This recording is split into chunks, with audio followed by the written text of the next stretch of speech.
老公妹妹来我家坐月子，婆婆炖了我养了10年的科尔鸭。当晚，一位鸭子仙人出现在我面前，你的鸭鸭还剩2年阳寿，送你一次复活机会，在这里写上鸭鸭的名字，它就可以再活2年。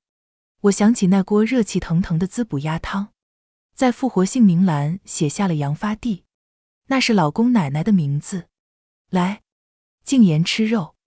婆婆热情地给我碗里夹了一块肉，这肉炖得软烂，一丝一丝的，看不出是什么肉。谢谢妈。亲爱的朋友，你有没有过这样的时刻，偶然翻开一本旧书，指尖触到泛黄的纸页，突然就想起某个午后，阳光透过窗棂洒在书籍上，连灰尘都在光束里慢慢飘。那时的时光好像特别慢，慢到能把书中的每一句话都嚼出味道。欢迎来到时光书房，喜欢我的朋友欢迎点击订阅分享。那我们故事开始。看婆婆温和地给我夹菜，我还有点欣喜。我的老公卢展泽是名海员，常年出海，结婚不到半年，婆婆就以照顾起居的名义从乡下搬来了我家。刚开始的时候，婆婆还和蔼可亲，但是时间一长，她就开始对我各种约束使唤。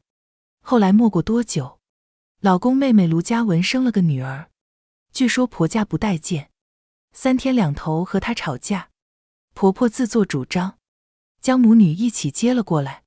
自此之后，这家里更是一切都优先小姑子和外甥女。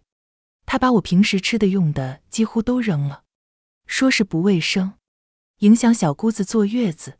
最让她看不顺眼的是我养的科尔鸭，但那个是我妈妈去世前送我的，我已经养了10年，我说什么也不可能丢掉。今天下班，一向板着脸的婆婆突然转了性子，在餐桌上对我尤其热情。来，再喝口汤。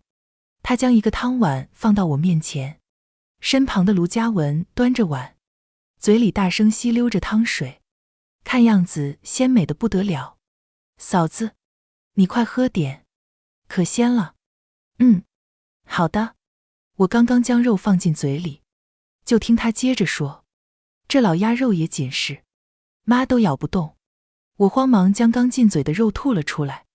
这是鸭肉。我惊疑地看着婆婆，婆婆假装没听见。见我把肉吐了，卢嘉文有点不高兴。嫂子，就算我妈做饭不合你胃口，你也不能这样啊。不是，我不吃鸭肉。卢嘉文眼神奇怪，你不吃鸭肉？那你养鸭子干啥？鸭鸭是我的宠物。我没敢说是家庭成员。我婆婆听不了这个。卢嘉文乐了，像看傻子一样看我。你们城里人真是有钱没处花。在我们老家，看家的狗老了都要宰来吃肉的。我不想跟他争论，朝着阳台拍了拍手。往常，只要我一拍手，就会有一只雪白的科尔鸭扭着身子哒哒哒哒跑出来。但今天安静异常，我余光看见婆婆嘴角浮出一丝幸灾乐祸的笑，心中一紧，赶快跑到了阳台。鸭鸭的窝里是空的，我抱着一丝侥幸，慌张来到厨房，看到了可怕的一幕。厨房的垃圾桶里丢着一颗小小的鸭头，鸭头上还戴着一顶小帽子。鸭鸭，我崩溃大哭。它是妈妈去世之前送我的，他们居然把鸭鸭杀了，炖汤吃。哎呦，要命哦！我一把年纪可受不了你这么吵。婆婆终于开口，恢复了平时的刻薄模样。文文想吃老鸭，城市里哪有老鸭卖？你这只养了10年，不吃都浪费了。你喜欢就去菜市场买几只宰宰，再养吗？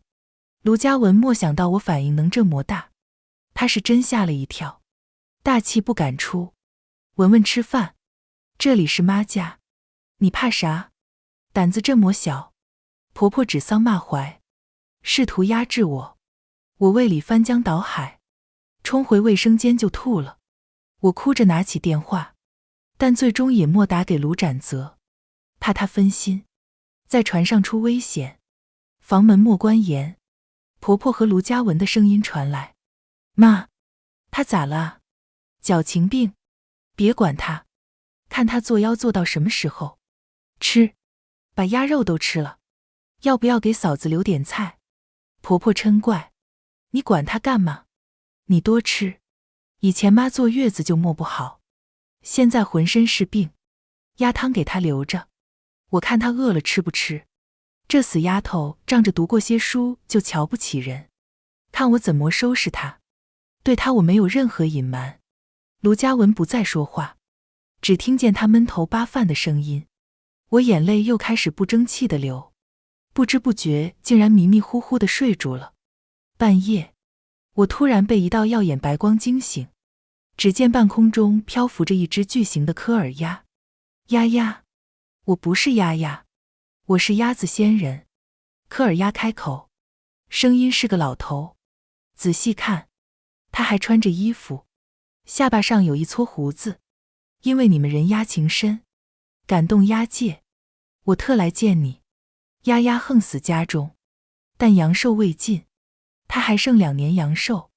说着，鸭子仙人翅膀一扇，我面前出现一个半透明的对话框，写下鸭鸭的名字，献上一滴你的眼泪，我可以助你将它复活。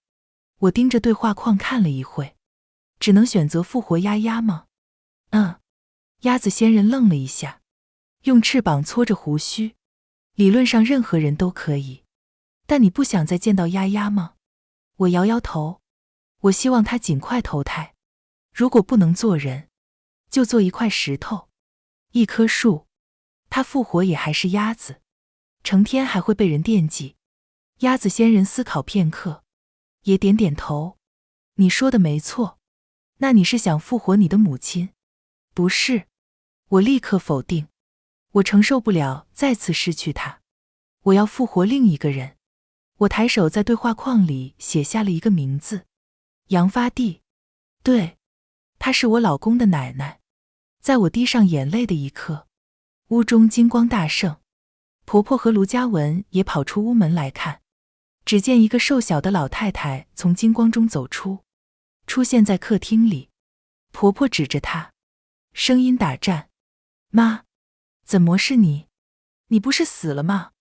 杨发娣稀疏的头发在脑后扎成一个小揪，皮肤黝黑布满皱纹，缠足小脚只有巴掌大，嘴巴里的牙齿只剩一半，但一双三角眼里却透着金光。她抬手就拿拐棍抽了婆婆一棍子：刘贱妹，你个败家婆娘，你这么盼着老娘死啊？老娘是神仙送回来的，神仙看我吃了一辈子苦，送我回来享福的。他三角眼划过我们众人的脸，最后落在我身上。这丫头是谁？婆婆和卢嘉文2个人还在发愣，只有我毫不慌张。奶奶，我是萧静言，是展泽的媳妇儿。哎呦，哎呦！老太太突然就激动了，小脚磨蹭着朝我走来，眼睛里都是泪。好啊，我金孙儿都娶上媳妇了。结婚多久了？生娃了么？我将老太太扶到沙发上坐下，将我和卢展泽认识到结婚的事情简单跟老太太讲了一遍。奶奶，我跟展泽结婚还不到1年，他一直在外面，还没机会生呢。我脸上带着点羞怯，看得老太太更喜欢了。好啊，我们展泽出息，能娶上市里干部的闺女。不要紧，等展泽回来，我给你个偏方，一准当天就怀上。说着，老太太撸起袖子，将手腕上一根铅笔粗的金镯子退了下来。妍妍，这是奶奶给你的见面礼，你收着。奶奶，这太贵重了，不合适。老太太佯装瞪眼，哎，你不收奶奶可要生气了。我推辞了2下，最后将金镯子揣进了口袋。这时，老太太扭头看向婆婆，就一眼，瞪得婆婆浑身一个机灵。这是被支配的恐惧。老太太盯着她看了挺久，最后才缓缓说：还行，展泽不在，你知道过来伺候孙媳妇儿，算你尝尽了。他说完，嫌弃地瞥了卢嘉文一眼。你咋在这？还没嫁出去？想让家里养你到啥时候？奶奶，卢嘉文声音像蚊子一样，她求助看向婆婆。妈，嘉文结婚了，都生娃了，现在是过来坐月子。生的是个啥？女娃。是女娃，还不如生个阿猫阿狗，还有脸跑这来坐月子。老太太眼珠子一转，立刻想明白了。好啊，你是被婆家撵出来的吧？她眼神像是要吃人，嘴巴里开始像念咒一样嘟嘟囔囔。我连忙拉着老太太的手，关心道：奶奶，你刚回来饿不饿？我去煮点东西给你吃。老太太摸了摸前瘪的肚子，看来是饿的。贱妹，去给我煮点饭。她使唤婆婆下厨。婆婆心里不情愿，但也不敢惹她这死了又活过来的人，生怕一会不乐意给她带走。老太太看着碗里肥乎乎的腊肉和米饭，口水都快流出来了。她牙口不好，只能细嚼慢咽吃着，眼睛瞥见餐桌旁的垃圾桶，看见里面都是鸡鸭猪的骨头。老太太顿时就火了：你们这两个赔钱货，贱皮子，嘴怎磨这磨馋？我儿和我孙儿都不在这，你两个婆娘吃这么些肉干啥？正好我也没吃。我盛了一碗米饭，也坐在了老太太旁边。我将自己碗里的腊肉夹给老太太，自己则用酱油拌了饭。老太太看我这样，可心疼坏了。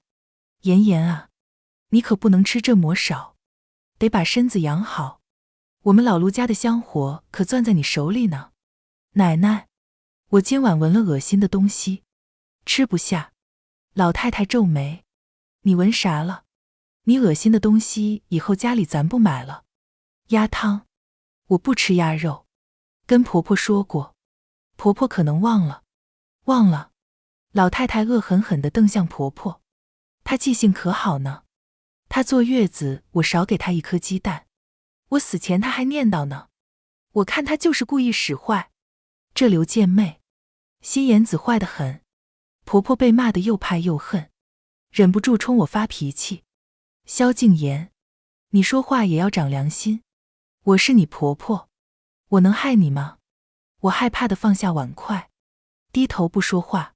天杀的你个刘贱妹，你吓我孙媳妇干啥？吃。妍妍，你吃你的，今天太晚了，明天奶奶带你去买大鱼大肉。我这才委屈巴巴地点点头，继续小口扒饭。就当婆婆以为今晚要消停的时候，我弱弱地说了一句：奶奶，其实冰箱里还有吃的。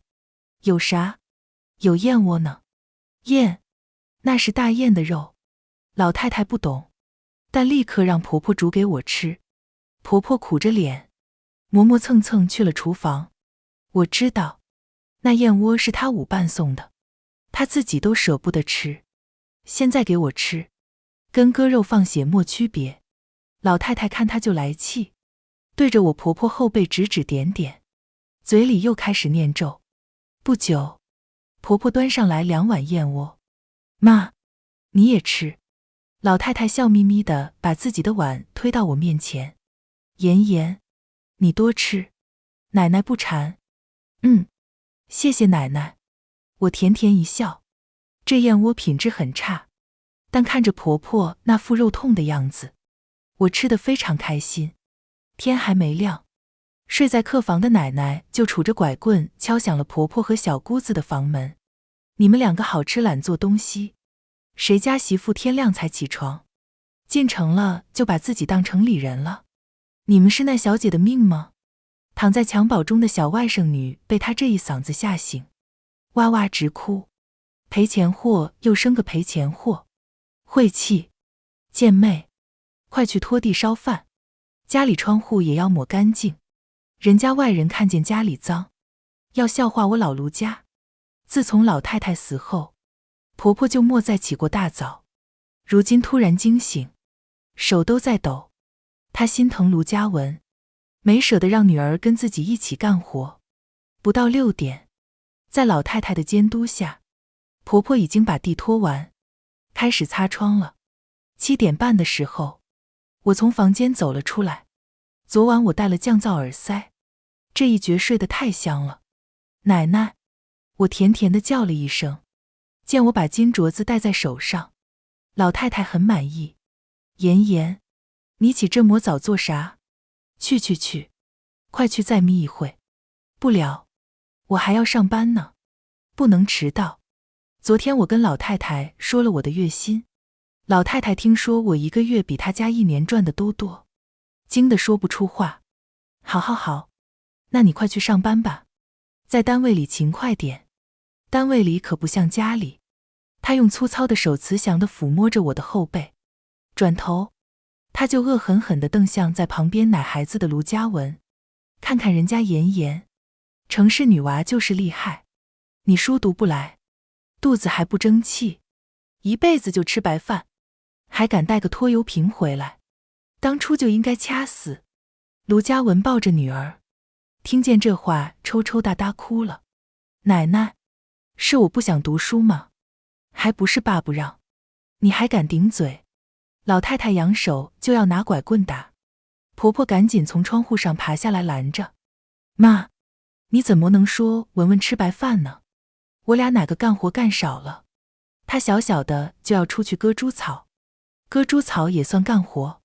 要不说你这个女儿就随了你这个懒妈。他们在家吵着，我换好衣服就出门去上班了。等到下午回来的时候，发现卢嘉文正躺在卧室里痛苦的呻吟，婆婆一边照顾一边发牢骚：哎呦，你这孩子心眼也是小，你生什么气呢？你看看，不出奶了吧？只见卢嘉文的胸部肿胀，有一个硬块，疼得他满头大汗。妍妍回来了。老太太颤巍巍地从厨房里出来，手里端着个瓷碗。奶奶，我帮你。我端过那瓷碗，里面像是巧克力牛奶，但有股浓浓的豆腥味，上面飘着一层油花，成分未知，但色香味均适灵。这死丫头，中午就开始好丧，奶水出不来了，快给她喂下去，喂下去就出奶了。我将那碗放在床头柜上，婆婆瞪了我一眼，问：这是什么东西？还能是啥？是救命的方子。豆渣里面放香油、酱油。老太太跟过来，以前农村母猪不下奶，都是这磨来的。卢嘉文躺在床上，听拿他和母猪比，又开始哭，哭，一天也不知道哪来的这么多眼泪，家都让你哭败了。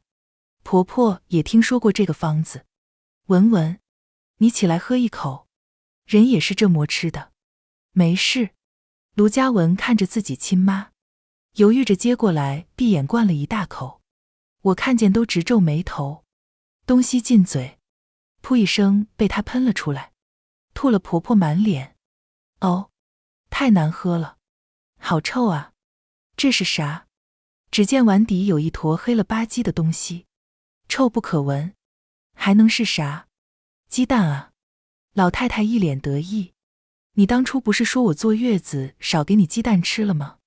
现在让你女儿吃，咋了？婆婆一把将碗灌在桌上。这鸡蛋都臭了还能吃吗？有啥不能吃的？以前没解放的时候，牛屎洗都能下锅，现在你还挑上了。婆婆瞪着老太太，原本还想发脾气，但看女儿疼得死去活来，硬生生憋了回去。最后她带着卢嘉文去了医院，不知道医生用了什么办法，卢嘉文好了，但明显受了不少罪。等到周末，我开车带着老太太去了一趟市中心，婆婆和小姑子都不愿意跟着。老太太第一次来大城市，眼都花了。我给老太太买了好多东西，吃穿用度一律置办齐全。看着我从容地和外人交谈，老太太更是得意。回来的路上一个劲儿夸我会开车，能说道。能赚钱，还是城里户口，比家里那3个赔钱货强。我笑着莫说话。一打开家门，婆婆正躺在沙发上睡回笼觉，身边还摆着拖布水桶，看来是早上起太早，干活的时候睡住的。老太太撇着嘴，拿起拐棍就冲了上去。你个刘贱妹，这家就属你最有福气，儿子出息，儿媳能干，你好吃懒做一辈子，还能住楼房，你命咋就这么好？你说说，你命咋就这么好？我打死你个懒婆娘！老太太拐棍一下一下打在婆婆身上，伤害不大，但侮辱性极强。婆婆被吓醒，彻底火了，直接抓住老太太的拐棍，2个人撕巴起来，两头我都不好拦着。惊慌之下，只能求助：爸，你快来城里吧，妈和奶奶打起来了。公公当天下午就坐着长途大巴来了，一进门看见眼前老太太，扑通一声就跪了：妈，妈啊，儿想你啊！老太太也哭得东倒西歪：大山啊，我的大山，娘想你啊，娘这辈子苦啊，死都死不安心啊。2个人抱成一团，上演一出亲情大戏。我们另外3人在旁边看着，心思各异。公公很快就接受了奶奶死而复生的事，反正这是他亲妈，不会害他。儿啊，你把我接回农村去吧，这城市里容不下我这个老婆子。奶奶委屈极了，眼泪顺着皱纹一直淌。公公第一时间就看向了我，呵呵，跟我可没关系。我低眉顺眼地看了一眼婆婆，奶奶助攻，是她刘贱妹，我让她擦个地，她竟然打我，她要杀了你亲娘啊！大山，你当初咋娶了个祖宗，闹得家宅不安。啪，一记响亮的耳光猝不及防打在婆婆脸上，山红半张脸，跪下给我妈磕头。你再对我妈动手，老子宰了你！公公脾气暴躁，还是个愚孝男。婆婆当初跑进城，有一部分原因就是为了躲他，母女俩吓得瑟瑟发抖。卢嘉文也不敢替他妈说话，婆婆只能跪下给老太太磕了一个头。老太太这才喜笑颜开：儿啊，这城里待着舒服，你也留在城里陪陪娘啊。县公公答应，我麻利地去收拾房间，让公公婆婆睡一间，老太太和卢嘉文睡一间。卢嘉文本来想让老太太和我睡，结果被老太太一顿臭骂，问是不是嫌弃她老了，不想伺候她。卢嘉文怕再毒奶，只能闭嘴。公公一来，这家里就又多了一个要伺候的人。婆婆限我在书房写写画画，没好气地说：萧静言，你公公现在来了，家里活多，你多少帮忙干一点，不能总歇着。老太太坐在沙发上跟公公看着电视，一颗心全扑在她宝贝儿子身上。一个50几岁的老头，她就是看不够。公公再怎么说晚上也要跟婆婆睡一个被窝，比起我，自然更向着婆婆。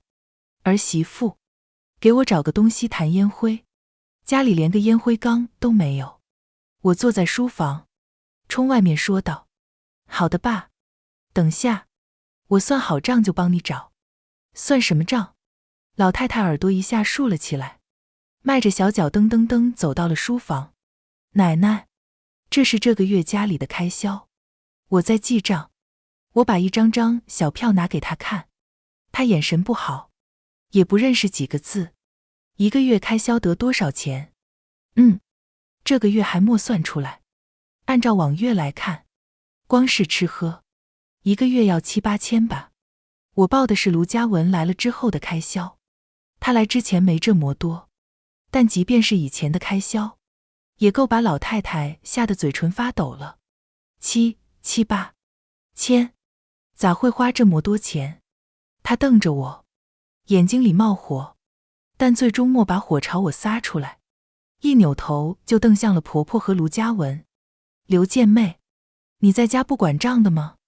孙媳妇是城里人，花钱大手大脚，你就这么看着，等她把金山银山败光了，你才满意是不是？婆婆来了之后，生活费都是我出，所以她也懒得问，只顾着把我老公的工资卡攥在手里。一听居然有这么多，赶紧过来翻了翻账本，看到给女儿买东西1个月要花3000多，她汗都流下来了。奶奶，你是怪我没管好家啊？我有点难受，低着头开始抽鼻子。言，奶奶不怪你，都怪这死婆娘，土都埋半截了，还让个晚辈当家。今后你别管钱了，让她管。老太太说一不二，家里的经济重担一下就转移到了婆婆身上。晚饭的时候，老太太叫我在厨房摆了张折叠桌，正式定下了规矩，以后见妹和丫头就在厨房吃，之前都是女人就算了，现在大山来了，男人上桌吃饭，女人就不凑这个热闹。奶奶，那我呢？我指向自己。老太太眼睛转了转，想到我1个月赚的钱，笑着说，你就替我家孙子上桌，一起吃。好嘞。我无视婆婆和小姑子火辣辣的目光，坐到了奶奶旁边。盛饭的时候，卢嘉文盛了第1碗，顺手就放在了厨房的小桌上。死丫头，谁让你先给自己盛饭的？卢嘉文委屈，这是给妈盛的。胡闹，家里有男人，第1碗肯定是要盛给男人的。男人是天，第1碗肯定是要敬天。我看向天，差点笑出声，这天的魂儿都快被吸进电视里了。卢嘉文只能把第1碗给公公，第2碗给老太太，之后的就随意了，连饭都盛不明白。难怪你家男人不重视你。卢嘉文手一抖，刚想哭，就被老太太瞪了回去。等男人先动筷，老太太要求，大家都照办。最后，天饿了，这才拿起筷子，大家也跟着一起吃了起来。自从老太太让婆婆管家之后，家里的伙食就出现了2极分化。公公这桌是可以吃上肉的，厨房那桌就只能吃头天的剩饭。今天他们俩吃的是烂豆角和碎鱼肉。短短几天，卢嘉文肉眼可见就瘦了1圈。吃完饭恹恹地回了房，去奶孩子。公公这人不爱洗澡，春夏秋冬都是半个月洗1次，老太太也不能勤洗，所以趁着婆婆洗碗的空档，我就美美地洗了个热水澡。等婆婆给公公打了1盆洗脚水后，她也进了浴室。我正躺在卧室里刷着手机，突然听见浴室里一声惨叫，是婆婆。哎，冻死了，热水怎么没了？现在正是冬天冷的时候，水管里的冷水几乎0度，可想而知这水浇在身上有多刺激。老太太黑着脸从阳台走回来，骂道：这刘贱妹，大呼小叫什么？那个烧水的东西我给关了，电视上说那东西可费钱了，你拿帕子沾上水擦擦就行了，别进了城学住人家讲究，以前农村都是这么洗。你看看我们农村里的人，身子多壮实。婆婆在厕所里瑟瑟发抖，头上还打着泡沫。大山，你把热水给我插上。你吼我儿干啥？老太太用拐杖敲着厕所门。今天我就给你立立规矩，别忘了自己是啥身份。我在旁边安慰着，婆婆，你就听奶奶的吧，她是你婆婆，能害你吗？就是，还是我们妍妍懂事。最后，不知道婆婆怎么洗完的，总之出来的时候嘴唇都白了，浑身打抖，到厨房喝了1壶热水，人才缓过来。老太太嫌弃地看着她，难怪只给我生了1个孙儿，胖得像头猪，身子比温鸡还差。老太太嘴巴不停，硬生生念了1个晚上。第2天，公公一早就出门溜达去了。我到时间也出门上班去了。虽然有老太太帮我说话，但这种气氛我实在不喜欢，反而觉得在公司比较自在。中午，我用手机 App 调取了家里的监控，以前为了看丫丫安的监控，没想到今天却拿来看起了真人秀。监控里，客厅就只剩下婆婆和老太太。卢嘉文这些天也不喜欢来客厅了，白天能躲在房间里就躲在房间里。婆婆拖着身子在阳台上晾衣服，突然就听老太太喊了一句：“刘健妹，你要死啊！你妈教你这模挂衣服的吗？把你男人的衣服挂上面，女人的衣服挂下面，真是倒反天罡。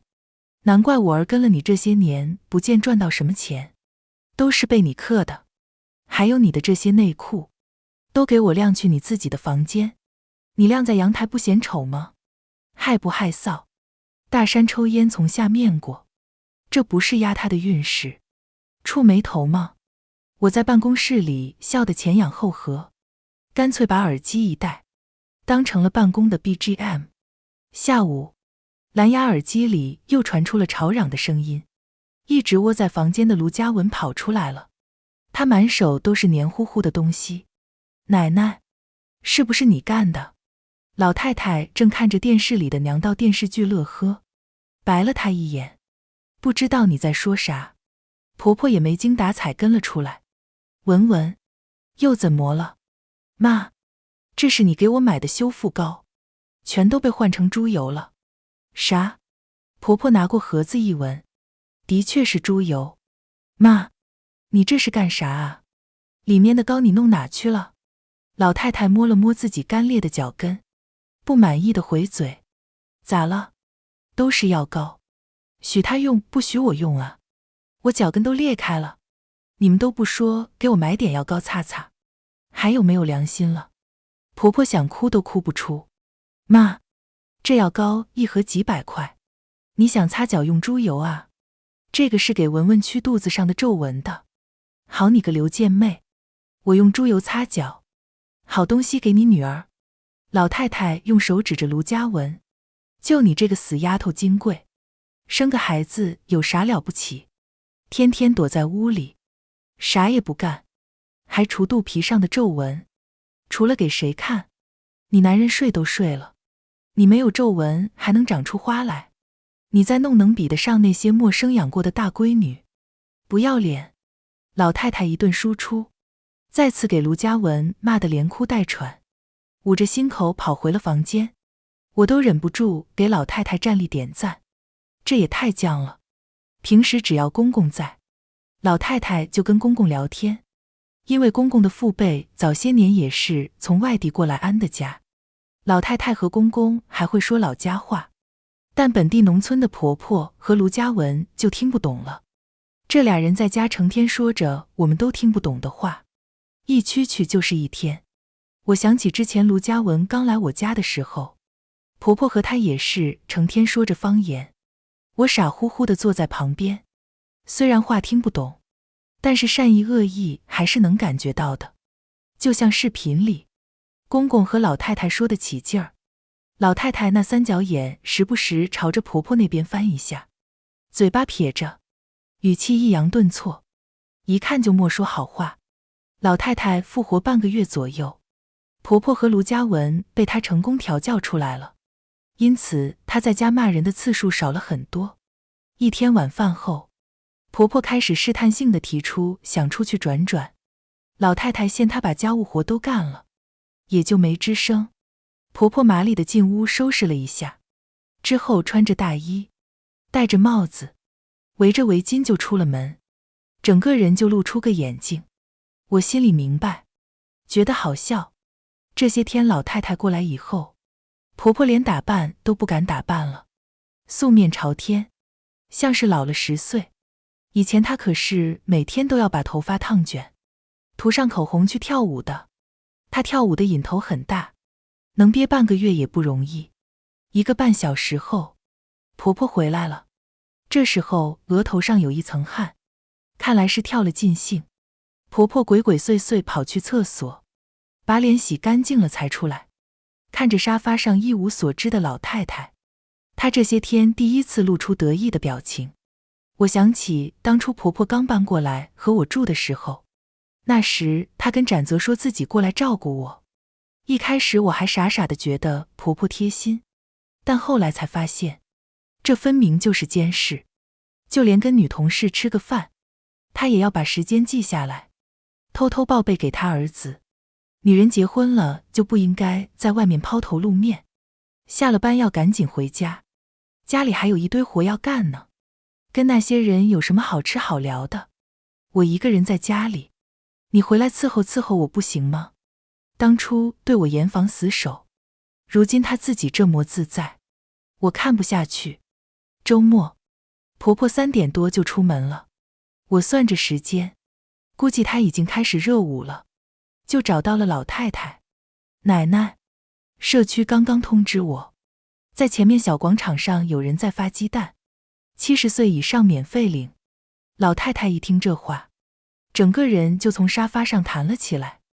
她赶忙招呼我，妍妍，给奶奶找几个塑胶袋，我多排几次队，你帮我拿着。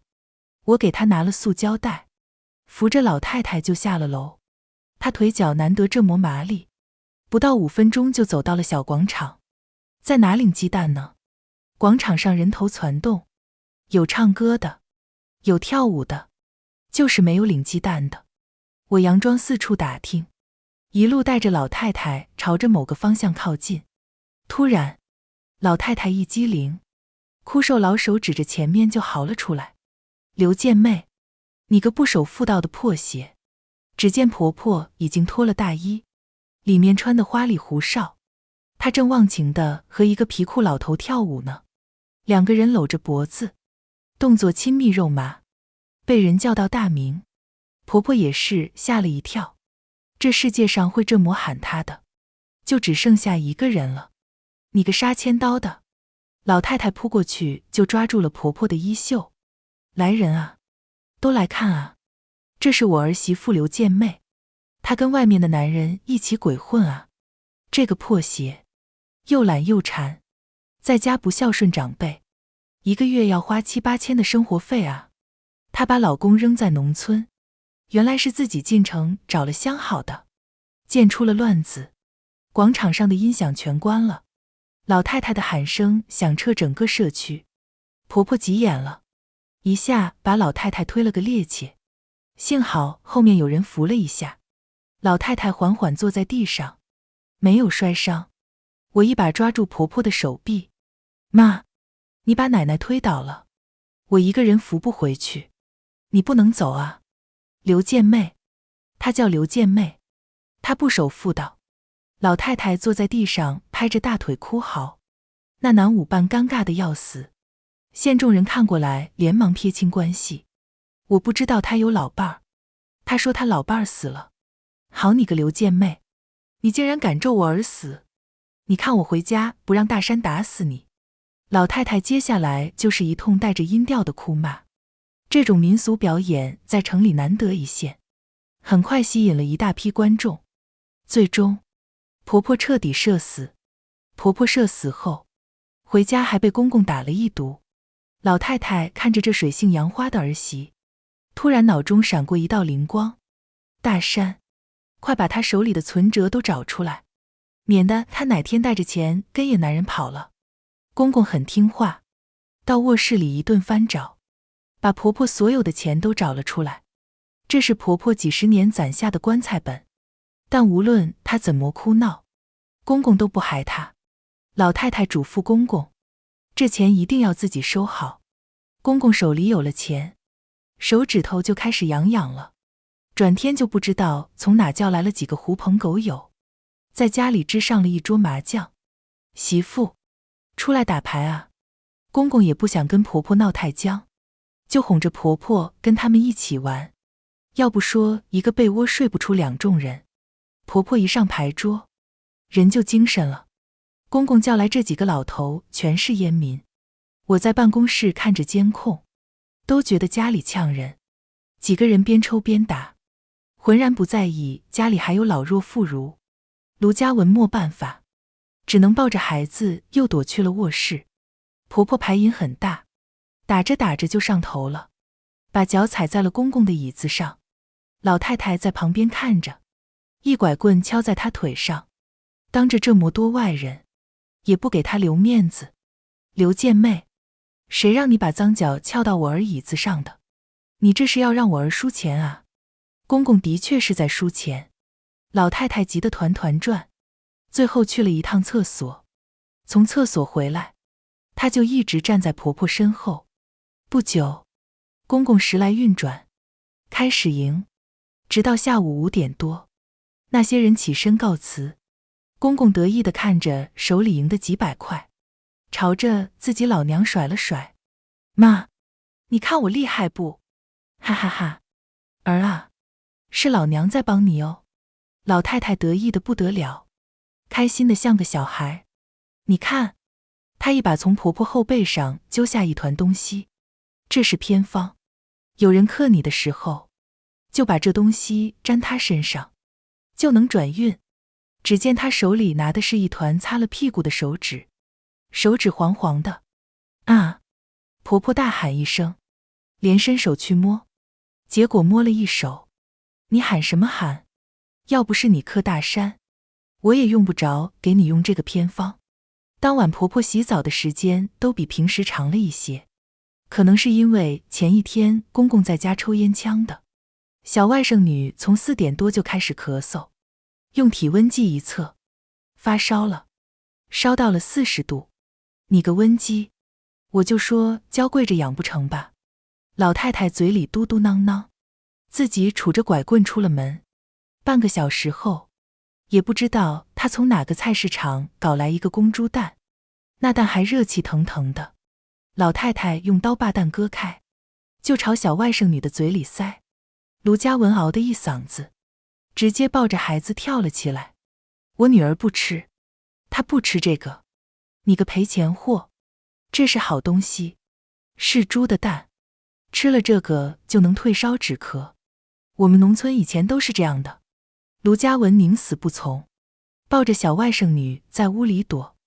我看着脸色犟子的小女孩，心里不忍。我过去拉着老太太，奶奶，这留给公公补身子吧。我有个同学是儿科大夫，看病不要钱。一听不要钱，老太太心动了。真不要钱？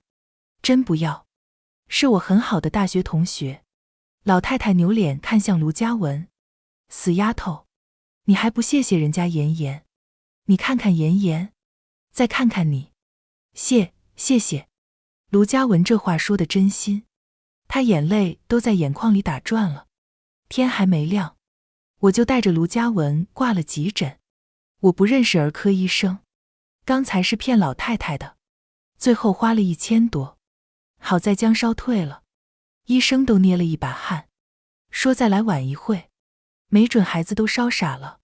天亮，卢嘉文守在孩子身边，看向我，嘴里嗫嚅：嫂子，谢谢你。从那天开始，卢嘉文也时不时帮我说话。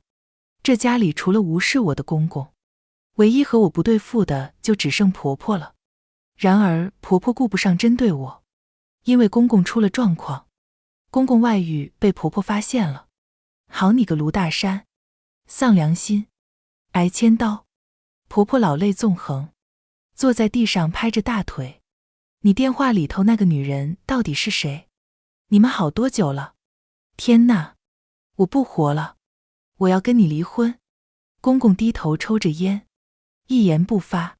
听到离婚，老太太快步从屋里走出来，张嘴就骂：离婚？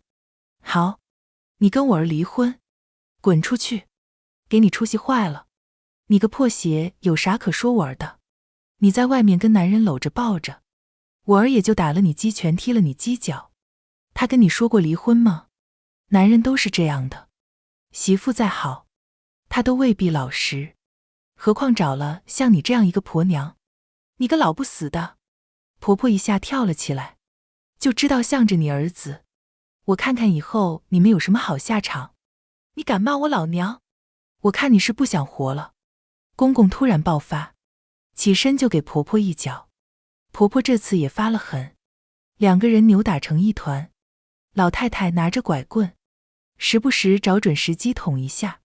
我在监控里看着他们，恨不得马上回家观战。婆婆是不敢离婚的，她在老家没有田没有地，现在离婚，那就是个乞丐。接下来的几天，她都一直以泪洗面，除了卢嘉文时不时会安慰几句，基本没人理她。直到我慢慢察觉到了一丝不对劲。以往老太太和公公用方言蛐蛐的时候，都是一副挤兑人的刻薄神色，但这几天开始，两个人开始有说有笑起来。老太太甚至聊得眉飞色舞，像是中了彩票。我还没来得及一探究竟，自己也接到了一通好消息，卢展则回国了。他的轮船跑完一圈国际航线，终于可以回家了。这一次足足有3个月的假期。下班后我迫不及待往家赶，刚下楼就看到一个穿着深蓝色制服的高挑男人。男人皮肤被晒成了小麦色，面容立体俊美。小妍，我回来了。在周围同事艳羡的目光下，我跑过去和他紧紧相拥。这阵子还好吗？委屈你了。我眼眶湿润，紧紧将头埋在他胸口，瓮声瓮气地说，是，特别委屈，你要好好补偿我。我们没有直接回家，家里人太多，我俩都嫌吵。我们找了一个安静的咖啡厅，我将奶奶复活的事情原原本本告诉了他。对他我没有任何隐瞒，他惊得合不拢嘴，看着我眼里既心疼又内疚。他用力地攥住我的手，对不起，如果我在的话，这一切就不会发生了，丫丫也不会。我还在国外给他买了好多小衣服。沉默半晌，他走过来，单膝跪在我身前。小妍，这次我有个好消息告诉你，国内最好的航运集团要聘我去做海务管理，我能下船了，工作地点就在本市，以后我们再也不用分居了。他眼睛闪烁着期待，我知道，他是希望我相信他，相信我们能有一个好的未来。我用力抱住他，太好了，长时间压抑在心中的机遇逐渐扫去。傍晚，我挽着展泽的手臂回到了家，还没进门，就听见里面传出激烈的争吵和打杂的声音。卢大山，我要跟你同归于尽。婆婆的喊声穿透了墙壁。我们打开门，就看见婆婆手里拿着菜刀挥舞。见到卢展泽，菜刀哐啷一下掉到了地上。儿子，我儿子回来了。婆婆哭着往卢展泽怀里钻。卢展泽一把抓住她的肩膀。妈，你有事冷静点说，别这样。我识趣的赶紧退到一旁。此刻我心中已经隐隐有了答案。果不其然，婆婆指着公公，牙根都快咬碎了。你这个猪狗不如的爹，在外面跟别的女人生了儿子，孩子都6岁了。公公再次抽着闷烟，板着脸，没有内疚，只有不耐烦。老太太走过来，上下打量着孙子，老眼泪汪汪。展泽啊，是奶奶啊，奶奶回来看你了。奶奶在下面过的苦，就是因为你妈这个丧门星，扰得家宅不安，上来就倒打一耙，把婆婆气得七窍生烟。是你儿子搞得家宅不宁，他连野种都生出来了。什么野种？只要是我儿的种，就是正经老卢家的人。大山，你那小儿子在哪？快点接过来，认祖归宗。哎呀，我命苦啊，你们合起伙来欺负我。婆婆开始哭天抢地，突然她抓起菜刀，朝着公公就砍。公公莫来得及躲，一下就被砍中了手臂，血流一地。谁也没想到，卢展泽回来第1晚，婆婆就被抓了。公公进了医院，就剩下老太太和卢嘉文在家。老太太老了，折腾不动了，知道我花钱给公公请了24小时护工，感激地看了看我。展泽让我先回房间，他要单独和老太太聊聊。这一聊，就到了半夜。回到房间，他一头扎进我怀里。小妍，我要再次向你道歉。亲身经历和听说的程度完全不同。我家里人给你添麻烦了。我一下又一下摸着他的头发。你跟奶奶聊什么了？我让奶奶带着爸妈回老家。我跟她说了我要回来的事情，她同意了。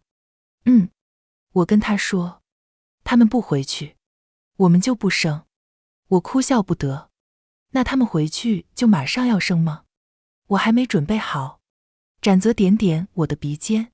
没事，你不是说只有2年时间吗？一眨眼就过去了。你真是个大孝孙，我不能再亏欠你了。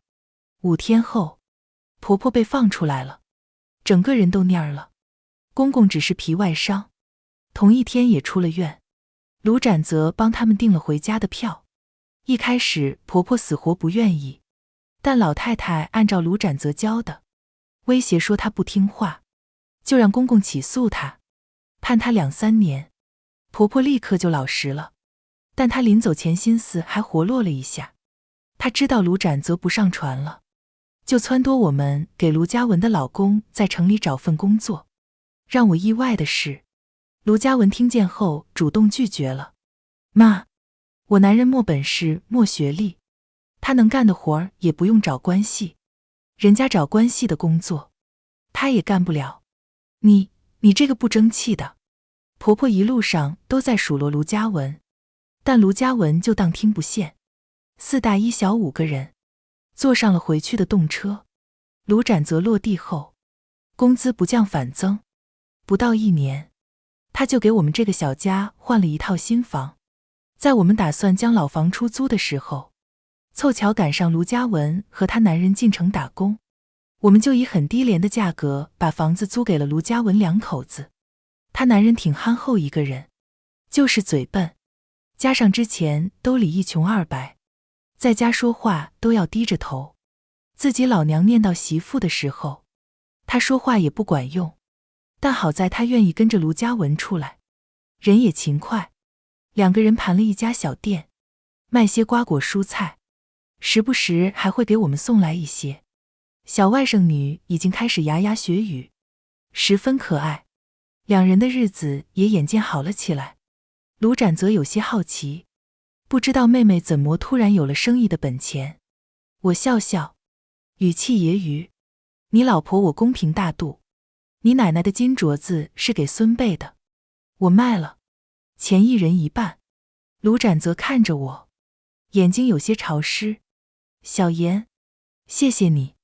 不用谢我，走什么样的路都是他自己争取的。丫丫死后的第2年，奶奶再次去世，我们回去给老人奔丧。因为之前办过葬礼，所以这次比较简单。短短2年时间不见，婆婆仿佛老了10几岁，头发都白了不少。填土的时候，除了展泽，公公还让一个小男孩填了一捧土。小男孩8、9岁，长得有几分像公公，木讷讷的，不太敢说话，名字叫卢耀祖。公公对外说是从外面收养的，但我们都知道是怎么回事。回去的路上，我看着那座丑陋低矮的坟头渐渐消失，我由衷的希望有朝一日，那压在一代代人心里的坟也能永远消失。今天的时光书房之旅到这里就暂告一段落了。下一期我们会带着新的时光之书与你相遇，可能是关于老上海的弄堂故事，也可能是藏在经典名著里的岁月细节。记得常回来看看。时光书房永远在这里，陪你在文字里与时光温柔相拥。咱们下期见。